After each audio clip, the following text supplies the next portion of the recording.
அன்புடையர் வணக்கம். இருசக்கர வாகனம் ஓட்டுபவர்கள் கவனிக்க வேண்டியவை.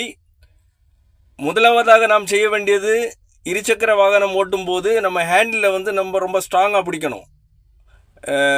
ஸ்ட்ராங்காக பிடிக்காமல் நீங்கள் லூஸாக கையிலேருந்து நழுவுற மாதிரி பிடிச்சிங்கன்னு சொன்னால், இது கட்டரில் விழுந்தாலோ இல்லைன்னு சொன்னால் நாய் உங்களை துரத்தி வந்தாலோ உங்கள் வண்டி ஒரு சைடு போகும், நீங்கள் ஒரு சைடு போவீங்க. அது ஏற்கனவே நிறைய பதிவில் நான் சொல்லியிருக்கேன்.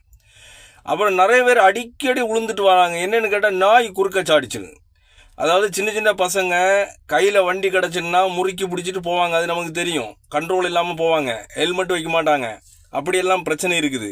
இதுக்கிடையில் நாய் குறுக்க சாடிச்சுன்னா, நாயை எங்கே வச்சு கண்டாலும் சரி, நம்ம ஆக்சிலேட்டரை கம்மி பண்ணி, பெட்ரோல் கொடுக்குறத கம்மி பண்ணி பிரேக் அடித்து நிப்பாட்டுறது கணக்கு பண்ணி தான் நாயை நம்ம சந்திக்கணும்.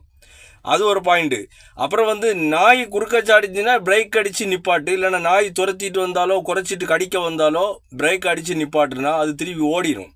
ஓடலைன்னா கூட ஸ்டாண்டை போட்டுட்டு கையில் ஏதாவது கம்போ கல்லை சும்மா எடுத்தாலே அது பயந்து ஓடிடும். கடித்தா ஒரு இன்ஜெக்ஷன் போட்டுட்டு போகிறோம்.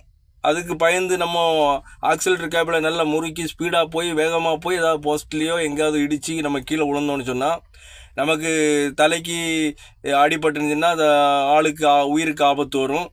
அப்புறம் வேறு கை கால்கள் முறியும். ஒரு இன்ஜெக்ஷன் போட்டால் விஷயம் முடிஞ்சு. ஊசி எல்லாம் இப்போ எல்லா இன்ஜெக்ஷனும் வந்துருக்குது. இன்ஜெக்ஷன் போட்டால் விஷயம் முடிஞ்சுது. இது இல்லாமல் நீங்கள் நாய் துரத்திட்டு வருன்னு சொல்லிட்டு நீங்கள் முறுக்கி பிடிச்சிட்டு பயந்து ஓடாதீங்க. நிப்பாட்டிடுங்க. அப்படி வண்டியை நிப்பாட்டிடுங்க. என்ன செய்ய போகுது? கூடி போனால் ஒரு கடி கடிக்கும். கடித்தா இன்ஜெக்ஷனை போட்டுட்டு போடுறோம், அவ்வளோதான். அதுக்கு இல்லாமல் நீங்கள் நாயை கண்டு பயந்து உளுந்து கை கால் முறித்து ஹாஸ்பிட்டலுக்கு 2 லட்சம் 3 லட்சம் 5 லட்சம் கட்டி வச்சுட்டு நீங்கள் உங்கள் உடம்பை இல்லாதாக்காதீங்க. அதனால நாயை கண்டு பயந்து வேகமாக போகின்றவர்களுக்கு இது ஒரு உபதேசம். மீண்டும் அடுத்த பதிவில் சந்திப்போம். நன்றி, வணக்கம்.